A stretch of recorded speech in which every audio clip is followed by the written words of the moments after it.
When I first came in '78, most Americans I spoke to said to me, it's better to be dead than red.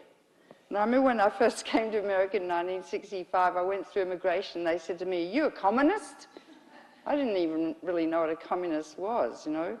And then so this was this sort of ethic. And I said, what, you'd rather be blown up in a nuclear war? Yeah. I said, well, what about the pygmies in Africa? They'll die too. And people said, yeah, well, they don't want to be communist either. So I thought, gee, this is sort of psychotic. So then I mobilised with others, 23,000 doctors, and we started describing the medical effects of nuclear war, including a wonderful symposium in LA organised by the Saxons, and another wonderful one in Seattle organised by Judy Lipton, and people were actually scalping tickets at the door. It was so popular. And after, you know, a few years of this, and I was on television because I had a great agent in Hollywood who represented me and put me on with film stars, because no one wanted to hear a boring old doctor talking about nuclear war, but they wanted to see Sally Field and Lily Tomlin. And, you know, after a while, people started to say, well, nuclear war's bad for our health. And then I was even asked to address the annual Morticians Association. And I said, well, what do you want me to talk to you about? They said, well, we don't want to have to embalm radioactive bodies. And I said, don't worry, you'll be one yourself. So it got to be really rather ridiculous. But in 5 years, we, the medical profession, because of our extraordinary credibility, because I always said every politician has a doctor. 80% of Americans were opposed to nuclear war. 80%. Now, that's the second American Revolution. It was peaceful, sagacious, and Gandhian, and all done through education. And that led, and I met with Reagan in the White House and held his hand for about an hour and a quarter, reassuring him because he didn't know anything. I think he was a bit brighter than W. I also diagnosed he had impending Alzheimer's, which he did. But apart from that, I think I did actually influence him because he started to say thereafter, nuclear war must never be fought and can never be won. And he started working with Gorbachev. And we, the physicians, led the movement to end the Cold War. And we need to credit ourselves with that. That was very, very significant. But after that, we got in George I, who, he was quite good. He unilaterally removed a few tactical nuclear weapons in Europe to help Gorbachev in what he was doing in Russia. But then we got Clinton, and I really resent Bill Clinton, William Jefferson Clinton, because we handed to him on a silver platter the ability to abolish nuclear weapons. And there had been a precedent because Reagan and Gorbachev met in Reykjavik over a weekend and almost agreed to abolish nuclear weapons. I mean, it was the most extraordinary situation. And it failed because Reagan was attached to Star Wars. You know, there was this yellow plastic shield over America and the weapons would come in and go boink, boink, boink and bounce off. It would never work. It was Teller's idea and Teller was mad. Gorbachev knew it would never work, but both men were obstinate. And they came out having almost agreed to abolish nuclear weapons and they failed. So there's a precedent. And Clinton could have drawn up a document to abolish nuclear weapons in 5 years. And you must know that of the 23,000 H-bombs in the world today, Russia and America own 97%. And people go on and on about Iran, which does not have nuclear weapons, and all the intelligence agencies in America say there's no evidence they have any or intend to build any. And so that's called displacement activity. If you put rats in a cage and threaten them with a lethal situation, they run away and do something irrelevant to that which threatens them. The real rogue nations in the axis of evil are Russia and America, holding the world at nuclear ransom, ready to blow the world up tonight. And we get very close to within seconds of them pressing a button because the computer makes a mistake or the satellites are set off by a flock of geese or a rising moon thinking America's under attack, or they mistake a weather satellite going up in Norway for an attack on Moscow, and Yeltsin got to within 10 seconds of pressing a button in '95. I don't know how we're still here. And the Chinese are hacking into the early warning system as we speak. And so are young kids, because it's all computerized, for God's sake. So and I'll talk about where you sit here today in terms of nuclear weapons, but it's what Kennedy said, our life hangs on a silken thread, the twisting sword of Damocles over our heads every second of every day, and by God we ignore it. Therefore we're mentally sick. And when people are suicidal, we hospitalise them because they're sick, they need help. The whole society's sick. And they're arguing about, I shouldn't really get into this, but women's vaginas and, you know. For God's sake, what the hell are they on about, these stupid men? Stupid men. I mean, I shouldn't be talking about this, but, you know, it's all, what I'm really talking about is etiology. Hands up the physicians in this audience. Yeah, etiology is the cause of a disease, and if you don't diagnose the cause, you can't cure the disease. We can't cure cancer. We can cure polio now because we isolated the polio virus, Sabine, Enders, and Jonas Salk. But the cause of the nuclear pathology infecting the planet is the microbes, and we are the microbes, but it's our brains. And it's not our neocortexes, it's our reptilian midbrain. And there are some reptilian midbrains that have a toxic reaction to testosterone. And you can name those reptilian midbrains in the head of Dick Cheney and Donald Rumsfeld and other such characters. The other interesting point, I think, is that 1 in 25 people are sociopaths. Sociopaths are brilliant, charming, erudite, sexy, rise to the top like cream in any organisation. There were quite a few of them at Harvard, where I worked, medical school. You can see them in corporations, Goldman Sachs. You can see them in government, but they have no moral conscience, none, and they lie with impunity. And they're the ones that rise to the top like cream and run the show. So, and we're reluctant to get into etiology, but the etiology is psychiatric. And unless we are prepared to diagnose the etiology and talk about it, nothing is going to happen. I do think we're an evolutionary aberrant, and I'm not sure how much longer we're going to survive, and we'll take maybe 30 million species with us, but we do have an opportunity because of our innate intelligence. And we use, of course, our neocortex to rationalise what our midbrain wants us to do, don't we? We can rationalise anything. And the other fascinating thing is that in male midbrains, the instincts for violence and sex are very intertwined. And each of those dynamics produces dopamine, and dopamine's are really nice stuff. You know, it's what you get released when you have an orgasm. It's really nice. And apparently violence induces that too, and they're intimately related. And it's very interesting to me, the relationship, I'm totally off track. I'll get on track in a minute. The relationship in the military between sex and violence. Why do they play porno films to blokes who are taking off from aircraft carriers to go and kill people, for instance? Why do men rape women when they conquer a territory and the women have had nothing to do with anything? And so I want to explore this in a book I want to write called Why Men Kill and Why Women Let Them. And the women are really pathetic, I think. We're pathetic. Anyway, so it's time we grew up and became strong. Anyway, apart from that, I'm going to tell you about Fukushima and nuclear power. Sorry I got diverted, but that's kind of where my brain is at the moment. Okay, so I'm not going to walk you through the whole nuclear fuel chain, uranium mining, but suffice it to say that in Australia, we have 40% of the world's richest uranium. We're selling it to friend and foe alike as if there's no tomorrow, and there probably won't be any tomorrow. We're selling it to India that hasn't signed the NPT. We're selling it to probably in Pakistan that hasn't signed the NPT, or did it? I don't know. We're selling it, we want to sell it to Saudi Arabia and, you know, anyone who wants it really. And anyone that gets uranium can make themselves a bomb. I'll go through that in a minute. It is said that nuclear power produces no global warming, which is an absolute straight-out lie. And I must say that I don't believe in freedom of speech. I don't believe that people like Rush Limbaugh should have the opportunity to lie to a mass of ignorant people about science.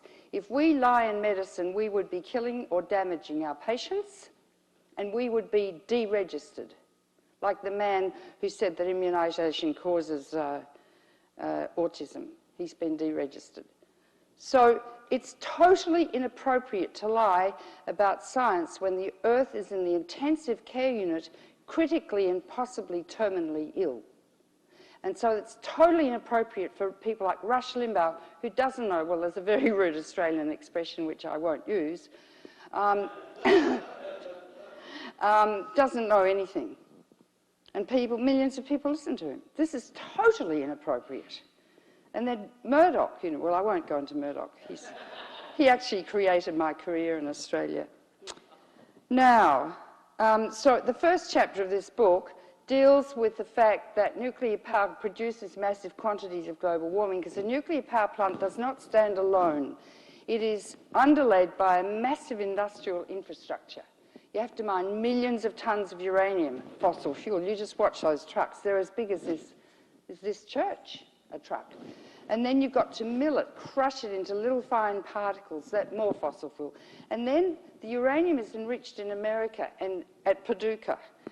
They use two 1,500 megawatt coal-fired plants to enrich the uranium. Oh, but it doesn't produce any CO2, right? Well, people should be sued. I mean, there must be a law that people can't lie. This is so important, and it's a medical problem, and we sit back, you know, waiting in our consulting rooms for the patients to present with their lumps and their indigestion or their hematemesis or their hemoptysis or the pneumothorax, and it's too late. And we don't get out and say, okay, I want to educate you about medicine. I mean, there are lots of things we could do, like why you shouldn't hand your antibiotics over the fence to Mrs. Brown, because a year ago you had the same symptoms as Mrs. Brown, and why don't you have the rest of my antibiotics? I mean, people don't know anything about viruses and bacteria, and that's because we haven't taught them. But we must teach them about this too. The other thing is that at the enrichment plant at Paducah, Kentucky, the uranium is converted to a gas called uranium hexafluoride, which is very corrosive and very hot. And there are hundreds of miles of pipes containing this gas that is filtered through a cascade of filters. On one side stays uranium-235, which is the one that is the fissionable one, and the other side, actually, it's the reverse, says U-238, which is non-fissionable, and this is 235. 235 is present in 0.7% in natural uranium and must be enriched to 3% for use in reactors, over 50%, and you've got bomb-grade material, and the bomb dropped on Hiroshima was a uranium bomb. But because there are hundreds of miles of these pipes that are very hot, beside them are other pipes containing CFC gas. Now, you know that the Montreal Protocol banned CFC gas because it destroys the ozone. And in Australia, 1 in 9 people now get malignant melanoma because the sun is so intensely toxic. And, you know, old people are just absolutely covered in SCCs and BCCs. I mean, you sit in a dermatology clinic, it's unbelievable. That's from the sun. And we are very racist in Australia. The Aborigines have the highest infant mortality in the world, dreadful conditions, we stole their land, but we like to lie in the sun and turn brown in the summer and, you know, get a lot of melanin in our skins like the Aborigines. Anyway, so this CFC circulates through hundreds of miles of pipes, and 93% of the CFC 114 gas, which is a commonest here, is released in America from the uranium enrichment plant, and it's 10 to 20,000 times more potent as a global warmer than CO2. Fancy that. How did I find that out? Oh, well, I called the EPA and I found this really nice woman called Nancy something, and she sent me all the data. And there are many other actual global warming gases used in the production of uranium for nuclear power. So I can't tell you the sense of indignation I have that people are lying about this, particularly the nuclear industry, saying they're the answer to global warming. And I would like all of you to take this into your hearts and souls too, and your bones, and get out there and teach your friends. And if they don't listen, hit them on the head. Okay. So that's uranium. Anyway, you enrich the uranium to 3%. I won't go into the whole details, but it's all in this book. Also, I guess I need to mention that nuclear power is exorbitantly expensive. It costs now $10 to $13 billion to build a nuclear reactor. And you know who pays for that? You do. I do too, because I pay tax here too, which I really resent, because most of it goes to the Pentagon. So you totally pay for the construction, the enrichment, the insurance, everything. You can't insure your house against nuclear power accidents. You can't insure yourself, nothing. But it all comes from your tax dollars. And then the utilities grab the reactor once it's built and pump out the electricity like there's no tomorrow, and they make huge profits. That's why they don't want to close the reactors down, because it's too expensive to build more.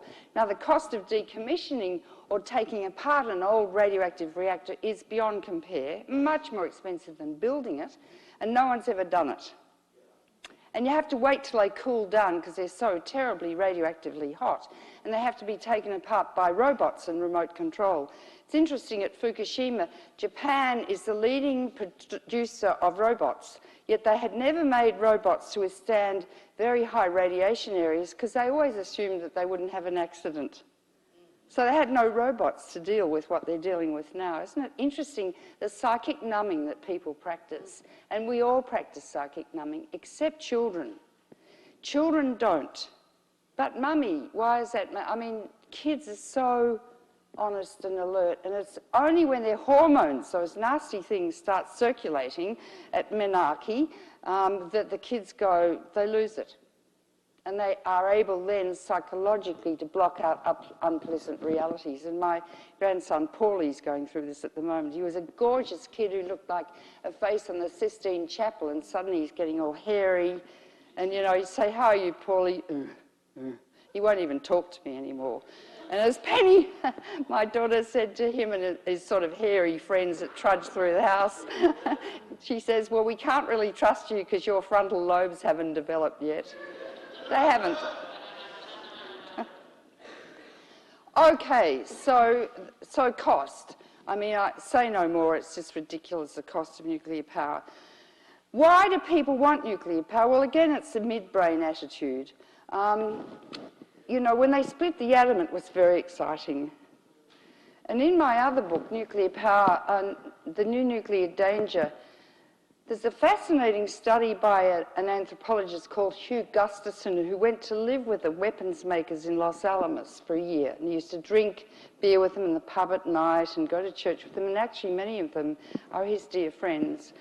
And their psychology is absolutely amazing. When a man designs a new nuclear weapon that's to be tested in the desert in Nevada, he, that night, goes out and sleeps with the weapon alone in the desert before it's exploded the next day. And he talks about having labour pains, I kid you not, and the need to push. When the weapon explodes, he then talks about postnatal depression. Yeah, isn't that fascinating? So, the emergence of new life, the creation of new life is compared to annihilation in these men's minds. And they talk about people being killed, that's collateral damage. We're inanimate objects, whereas the weapons, they grow whiskers as they get old. They have arms and legs. There's a triad, and they're arms, nuclear arms. And they have all sorts of human characteristics. And it's very important that we as physicians look at the psychology behind what drives these men. Similarly, with nuclear power, the Department of Energy calls solar power and wind power soft energy, like as my father would have said, you know, his name's Cedric and he's got lace on his underpants sort of thing. Dad hadn't grown up at a time when there were gay people. But nuclear power is hard energy. Okay? So there's a fascination with this. combined with the fact that I wrote an article for the New York Times on December 2nd where there was a psychologist in the Department of Defense, can't remember his name, in 52, who said we need nuclear power virtually as a camouflage for the weapons industry because it's one and the same technology. So kid yourselves not, it's all part of blowing up the planet, which is ultimate power and ultimate instinct for annihilation. Isn't that fascinating? We have to start examining this and getting into the etiology. Okay, now I want to walk you through Fukushima and what's been happening, and also Chernobyl, and what sort of medical implications would be involved with what's going on at Fukushima. So you build a reactor, which looks like this, and you pack 100 tons of uranium into the reactor, enriched to 3% of 235. The uranium is formed into little ceramic pellets packed in zirconium fuel rods, 12 feet long and half an inch thick, like a curtain rod. Oh, you call them drapes, don't you? We call them curtains. Okay, so 100 tons. And then between these fuel rods are boron moderating rods, which moderate the flux of neutrons. The whole thing's immersed in water, and you gradually pull out the moderating rods, and then the whole mass of uranium, 100 tons, reaches critical mass, and the atoms start breaking apart spontaneously as the uranium atom shoots out a neutron, neutron shoots into another uranium atom, which shoots out two more, and then on and on. And as the uranium atoms are hit by the neutrons, they fracture into various particles, and 200 new radioactive elements are formed, none of which existed before man fissioned the atom. They're all highly toxic, much more so than uranium, which is pretty toxic itself. And so as they pull the moderating rods out, you therefore, as the atoms split, release E equals mc squared. Energy equals the mass of the atom times the speed of the light squared, the most enormous sort of energy that Einstein developed when he watched suddenly discovered when he watched a tram go by, and he realized E equals mc squared. What a brain. I think he was operating from his neocortex. Anyway, so as that energy is released, there's tremendous heat, and the heat boils the water. And then the water turns to steam. Steam's taken off, which turns a generator, which generates electricity. So all a nuclear power plant is designed to do is to boil water. That's all it's designed to do. It's like cutting a pound of butter with a chainsaw. Right? Get it? But what is actually made, and how much radiation then is developed in this reactor? The equivalent of 1,000 Hiroshima-sized bombs. That's what is in these reactors. But then, every year they have to remove 30 tons of the fuel rods because they're so full of these elements that are so stinking hot radiologically and thermally that they're inefficient for the reaction. And usually the fuel pools, spent fuel pools, which they euphemistically call swimming pools, are on the roof of the reactors. And they're packed on racks. But because the nuclear industry thought that by this time there would be a place to put their spent fuel, they didn't build enough spent fuel pools, so they're re-racking the rods closer and closer together, and there could be a meltdown in the spent fuel pools, and there were in Japan. At Pilgrim Nuclear Power Plant, at the entrance of Cape Cod, where the Kennedys used to live, there's more cesium-137 in the spent fuel pool than that released by all the atmospheric atomic explosions conducted by Russia, China, United States, France and England. More cesium in one spent fuel pool. And if that melts down, well, you can imagine where that would go. Be much worse than Fukushima. Now, as a reactor operates, it routinely emits radioactive elements because it can't operate without doing it. And, you know, they use these euphemisms. Oh, it's just routine releases. Don't worry about it, you know. I'm just routinely radiating you, so, you know, you might get cancer later, but it's just routine. Don't worry about it, okay? So let me talk about what they routinely release every day. Xenon, argon, and krypton. Now, these are called noble gases. They're gamma emitters, and I didn't walk you through the radiation. You all understand X-rays. We're the biggest irradiators of the public. CT scans give you a whopping dose. Never have a CT scan unless absolutely indicated. Each dose of radiation is dangerous. There is no radiation that is safe, and it's cumulative, so each dose you receive adds to your risk of getting cancer. Do not walk through those X-ray machines at the airports. I don't care if they stick their fingers in all my orifices. I'm not going to go through those machines. And they are sending fetuses through them. Fetuses are thousands of times more radiosensitive than adults. One X-ray to the pregnant abdomen doubles the incidence of leukemia in that baby. That's Alice Stewart's work, an Englishwoman who was roundly criticised by the nuclear industry until they found out that she was actually correct. She was once testifying before a Senate committee here. She was great English. And one senator was giving her a bad time, and she turned to him and said, "Now listen to me, young man." That shut him up. Anyway, there are X-rays, and they just pass straight through you, but at the instant they pass through you, you can be damaged and a mutation can occur in a gene, right? Gamma radiation is like X-rays. Non-particulate goes straight through you. Alpha radiation, 2 protons and 2 neutrons emitted from an unstable atom. Very, very mutagenic. Alpha particles don't pass through the skin, the dead layers of epidermis, to damage living cells, but when in contact with living cells in the lung, gut, liver, you name it, very carcinogenic. Uranium is an alpha emitter. Beta is an electron emitted from an unstable. They all do the same thing. So for those who aren't physicians, in every cell is a nucleus, there are chromosomes, and there is a gene or pair of genes called the regulatory gene that controls the rate of cell division. If hit by some radiation, and I'm missing it each time I got it then, the DNA molecule, if the cell doesn't die, is mutated or biochemically altered. So and the cell will sit dormant for any time from 5 to 70 years, which is the incubation time for cancer. And one day, instead of the cell dividing into 2 by mitosis, it goes crazy and produces trillions of cells. That's a cancer. And the cells are very invasive, and they'll get into a lymph vessel or a blood vessel, and one cell will go up to the brain and grow into a second cancer. And that's called metastasizing. And the body eventually becomes full of cancers, and a cancer is a parasite. And it grows and proliferates, and then as the body just withers away and dies, when the body dies, the cancer dies. So it takes a single alpha particle to hit a single gene in a single cell to kill you. Get it?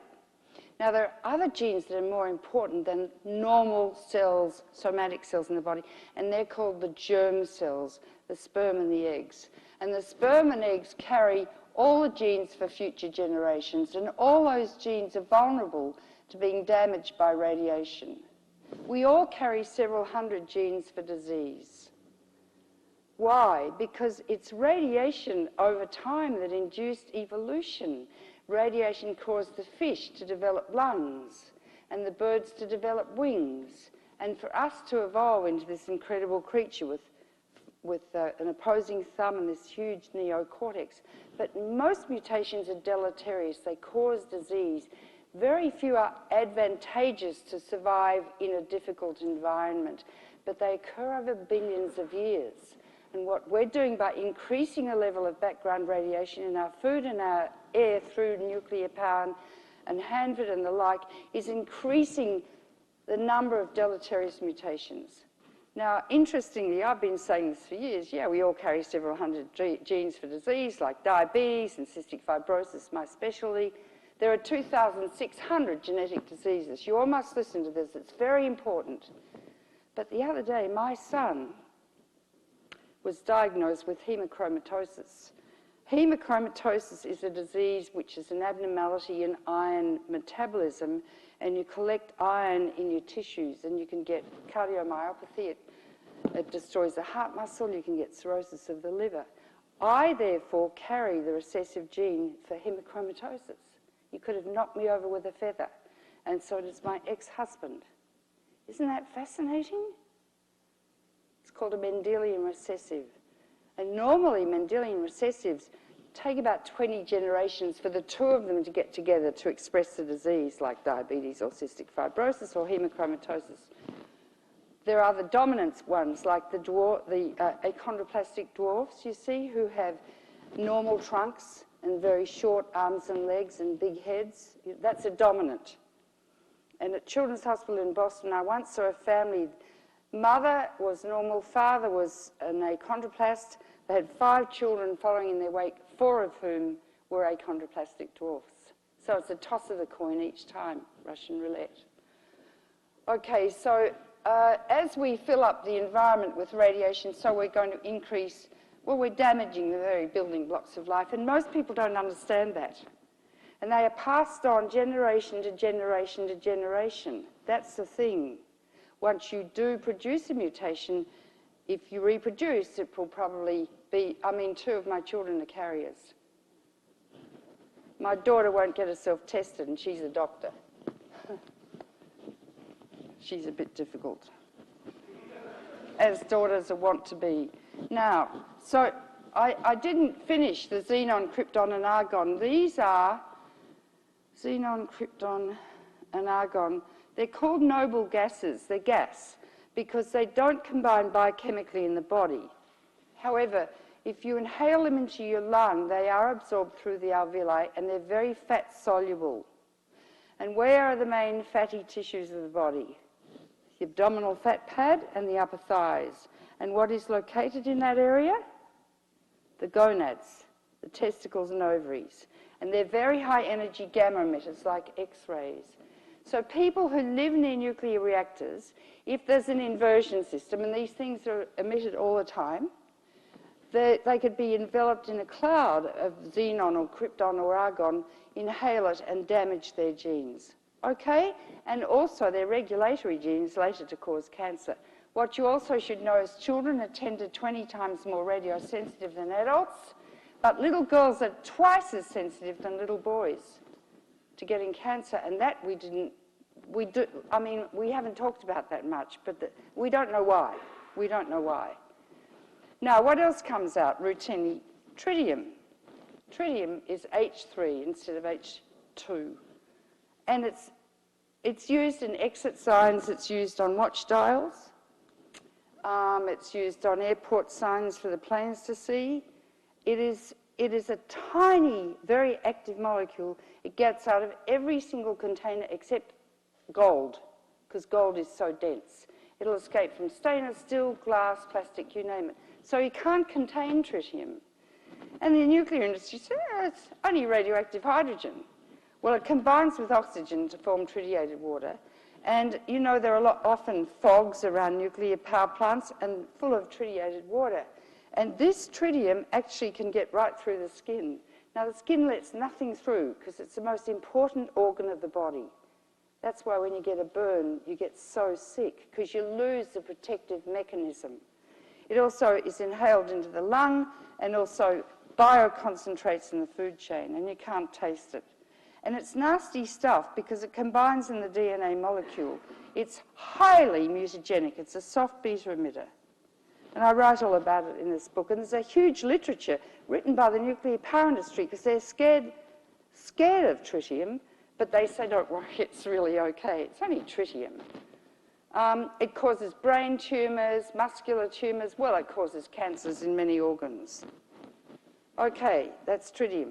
Carbon-14 routinely released, and its half-life is long, I can't remember, thousands of years. The half-life of this one is 12.2 years. That means if you start with a pound of tritium, in 12.2 years you have half a pound. In another 12.2 years you have a quarter of a pound. It decays exponentially. Do you see? Multiply that by 10 or 20 to get its total radiological life. Each reactor releases 1 million picocuries of tritium a day. A million picocuries of tritium a day from its cooling pools and from the reactor. Now, that's very interesting because Germany, and you know how studious and didactic the Germans are, studied children under the age of 5 who live within 5 kilometres of the reactor. 5 kilometres, what is it, 2.5 miles?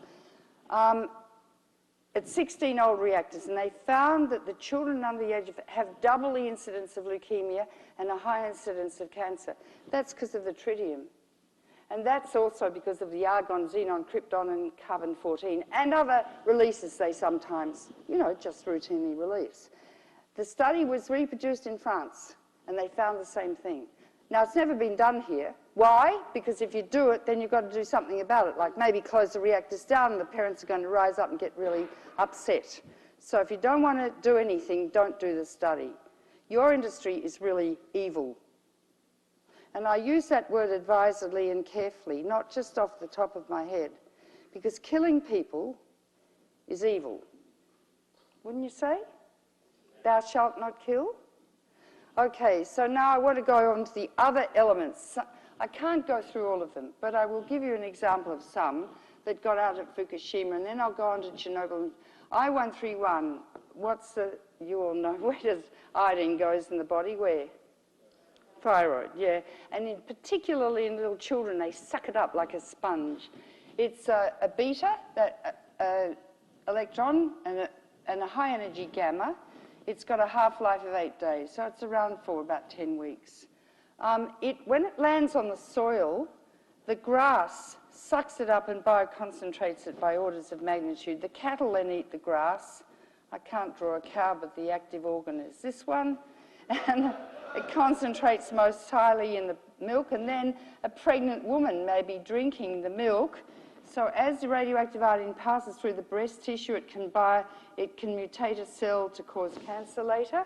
And then the baby, that gorgeous little tiny baby, so sensitive to radiation, drinks the radioactive breast milk. And so what happens is that there's biomagnification of all these isotopes up the food chain. And the scary thing is you can't taste, smell, or see radiation in your food, or in the fish you might be catching here that are swimming over from Fukushima, where they tip more radiation into the sea than anyone's ever seen before. Beware. I'll talk about that in a minute. Now, what they're doing, you also need to know is that there was a town in Japan called Itate, which got a high amount of fallout. They looked at over 3,000 children in Itate, little ones, and 30% have thyroid nodules. Now, that's really early. It's within a year. You don't expect solid cancers to start appearing for 15 years. And leukemia for 5 years. This is within a year. And you know what the Japanese government is doing? They're following them. Okay, hands up those who know that that's a stupid thing to do. Follow them. Yeah. Well, what you have to do is you have to either remove the nodule or do a fine needle biopsy to see what the histology is. And if indeed it's malignant, then you do a total thyroidectomy. And then the child still might die from metastases from the thyroid tumour, and the child then has to have thyroid replacement, thyroxine, for the rest of their life, like a diabetic with insulin, or they'll die. So to follow children with thyroid nodules, and children are so sensitive to cancer, cancer spread really fast in children because their cells are so actively dividing, is wicked. And that's classical of what the Japanese government is doing. It's not testing the food routinely. Children are living in very, very high radiation areas, and they're just passing Geiger counters over the children's thyroids to pick up the gamma, but that doesn't pick up the beta. And the only way to find out what is in the children's bodies is to put them into a whole body counter, which measures the spectrum of gamma radiation given off by all the isotopes. And then you can say, oh, they've got cesium-137, cesium-134, radioactive iodine, there's some plutonium. It's the only way. And they've got hardly any whole body counters in Japan. So they're not looking at the people adequately, particularly the children. Cesium-137 is a really nasty one. Its half-life is 30 years. It's around for 600 years. It's a beta and a gamma. And it's a potassium analogue. So our cells are rich in potassium. It causes brain tumours, rhabdomyosarcomas. Hands up those who've ever seen a rhabdo. You have, yeah, very, very rare form of muscle sarcoma, particularly in children. Tumours of testicles and ovaries and the like. And the other one is cesium-134, which is even worse. Its half-life is 2 years. So the shorter the half-life, the more radioactive it is. And equal amounts of cesium-137 and 134 got out at Fukushima. Okay, this is obviously Europe. And here's the reactor at Chernobyl. And the dark patches are really areas that should be uninhabitable, but people are still living there. And you can see that it went all over Europe. And it's only cesium, and 200 isotopes got out. Some last only seconds and they've decayed away to nothing. But there would be over 100 isotopes, all of which have different pathways in the body, different metabolic pathways. But this is only cesium. Turkey is not on the map, but Turkey got a whopping dose of radiation. Never buy Turkish food. In fact, from this map, you should never buy European food. Never buy cheese from the Scandinavian countries. They got a huge dose. There are over 300 farms in Cumbria and Wales now whose lambs are so full of cesium, the government told them to shut their farms down. And they said, for how long? They said, oh, 100 years. It's not, it's 600 years. 40% of the European landmass is currently radioactive. You don't know what food you're buying from Europe, whether it's olive oil from Spain, or Spain got a fair bit and they haven't mapped Spain, nor did they map France, because the French are so darn arrogant, and 80% of their electricity comes from nuclear power. They said the radiation from Chernobyl stopped at the French border. But they're now finding a higher incidence of cancer. It's developing now in France. I don't buy, in Australia we don't have radioactive food. We've got great clean food. We just export uranium so everyone else can have it. And I'm really careful. I rang the man in Melbourne, Australia, who tests the food from Europe, and I said, how do you test it? He said, oh, we do random spot checks. I said, well, how do you pick out the stuff to test? He said, oh, the computer picks it out. So obviously, a lot is missed. And I said, what do you do when you find radioactive food? Oh, he said, we dilute it with non-radioactive food. The solution to pollution by dilution is fallacious when it comes to radiation. Do you get it? I've already explained why, haven't I? Because of the food chain. And that applies to fish too. Then there's strontium-90, which Linus Pauling, bless his soul, and Barry Commoner used to talk about. That's a calcium analogue, half-life 28 days. It's around for 600 years, all over Europe. And it causes bone cancer, osteogenic sarcoma, multiple myeloma, leukemia, and what's the cancer of the red blood cells where you get too many red blood cells? What is it? What? No. No, come on. Too many red blood cells. Come on. You. Well, polycythemia vera. Yeah. Okay, this is a beta and a gamma. And last but least, I'll explain to you, but please remember this is only just a tiny portion representative of what escapes, plutonium. Now, Pluto is named after not the dog, but the god of hell. I first read about plutonium when I was a young medical student. Oh no, a bit older, I learnt we had a lot of uranium. So I got a book out called Poison Power by Goffman and Tamplin. Goffman worked for the AEC. And I read about plutonium. I nearly got alopecia totalis as I was reading the book, like my hair fell out. I'd never read anything so dangerous.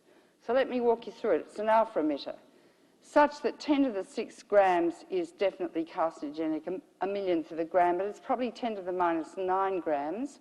When they injected it into beagle dogs, they didn't find a dose low enough that didn't give every dog cancer, right?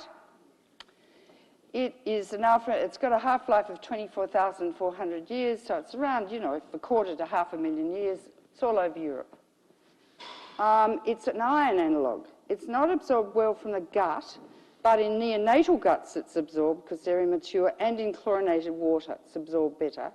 But it is inhaled into the lung, and of course it lands down here, and because the alpha particle travels only a very short distance, and as radiation decreases with the square of the distance, most cells die within that volume, but on the periphery, cells remain viable and get mutated. And that's why it's so carcinogenic. Now, macrophages pick it up and take it to the mediastinal lymph glands where it can cause lymphoma, Hodgkin's and the like.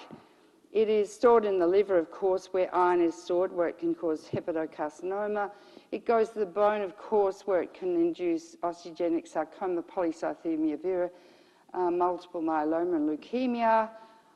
It crosses the placenta. Now, the placenta lets very few things past, but because it's an iron analogue, it gets into the developing embryo, which, like thalidomide, it's going to kill a cell that's going to form the left half of the brain or the right arm. And if you look at this book produced by the New York Academy of Sciences on Chernobyl, where they translated 5,000 articles from Russian into English, there are homes full of the most grossly deformed children around Chernobyl that we have never seen before in the history of pediatrics. I'll pass it round for you to look at. This book also goes through all the deformities and deaths and premature aging and cataracts people get from radiation and heart disease and cancer. And already by now, over 1 million people have died from Chernobyl. And that's the first 25 years. This is a total cover-up. It's the biggest cover-up in the history of medicine that I've ever read about. Fukushima is 2.5 to 3 times worse. So you multiply 1 million in 25 years by 3, because we in medicine always look at the worst case possibility and work to prevent that, right? These children, this is called teratogenesis. It's what thalidomide did. But there are homes full of children like this, and just pass it round and you all must look at that. That's plutonium. The other thing is it's got a predilection for the testicle. And every male in the Northern Hemisphere has a tiny load of plutonium in his testicles from weapons testing days, and it tends to deposit just next to the spermatogonia in the testicle, irradiating the genes of the coming sperm. And so therefore, the genetic mutations are passed on generation to generation. Meanwhile, if the man is cremated, his smoke goes out the chimney. Anyway, don't get cremated, it adds to global warming. Get buried, it feeds the soil. The plutonium goes out the chimney, so another man can inhale it and get into his testicle, and so you could see more than an exponential increase in genetic damage for the rest of time. And don't forget, we're not the only species with testicles. And we inhabit the planet with 30 million other species, all of which can be damaged by radiation in the environment. Now, I quickly will do Fukushima. Fukushima is a catastrophe beyond Chernobyl.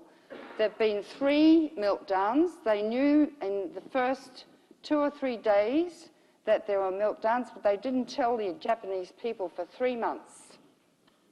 Japan's a feudalistic society, and everyone, you know, apologizes, and the women are very, they speak in little tiny voices, but the women are starting to get really angry, and they're rising up.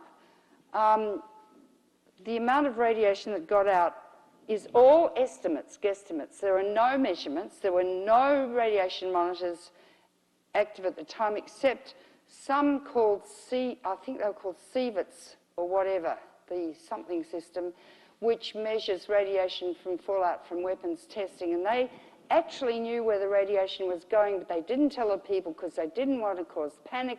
So the people ran exactly right into the area where the radiation was falling in the northwest.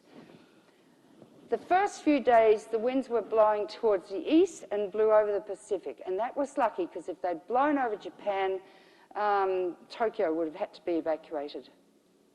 As it is, about half of Japan is now contaminated. The rice, half the rice grown in Japan is grown in Fukushima Prefecture, and it's coming in with cesium-137 in it. There's a cesium-137 in the tea grown south of Tokyo. There are very, very hot spots in Tokyo, and when you watch Arnie Gunderson this afternoon, who I work very closely with, the nuclear engineer, he's just been in Tokyo, and he had his Geiger counter, and he just sort of put it down, and the thing went mad. So there are hot spots all over Tokyo, which is a long way from Fukushima. I mean, I can't tell you what sort of catastrophe this is. And also, there were hydrogen explosions in the 4 reactors. Oh, well, I can show you this. Here are the reactors looking really nice and hygienic and terrific and painted blue and white. And this is what they looked like afterwards. See, buildings absolutely shattered. Unit 3 didn't burst apart, Unit 4 did here. Well, that's a close-up. I mean, what a catastrophe. And where did the hydrogen come from? As they lost they lost their external power supply from the earthquake. Each reactor needs 1 million gallons a minute circulating to keep it cool of water. So when they lost their pumps, they've got diesel generators underneath the reactors, and then in came the tsunami and absolutely destroyed the diesel generators. So they couldn't cool the reactors, so they melted down within 24 to 48 hours. But as they melted, the zirconium on the cladding of the fuel rods reacted with the water to produce hydrogen, and the hydrogen collected in the containment of the building, and when you get hydrogen, it's like the Hindenburg. It exploded and totally destroyed. Just look at this. And Unit 4, there was an explosion in the cooling pool. I think Unit 2, the cooling pool, had an atomic excursion, in other words, an atomic explosion, and plutonium is being found miles and miles away from the reactor because it came from the spent fuel rods in the cooling pool that had an atomic excursion. Australian Radiation Service, so for the first 3 days, here it is, and then 6 days getting over to you. This is where you are here, and 10 days you're enveloped in a cloud of radioactive fallout. And it was very hot, very high. And again, you can see the 18th of March, it's just hitting you. 21st of March is still hitting you, but it's passed all the way over to Boston, and they found radioactive fallout in Oklahoma and all over America. Well, there it is. And then on the 24th of March, it's actually starting to circle the whole of the northern hemisphere.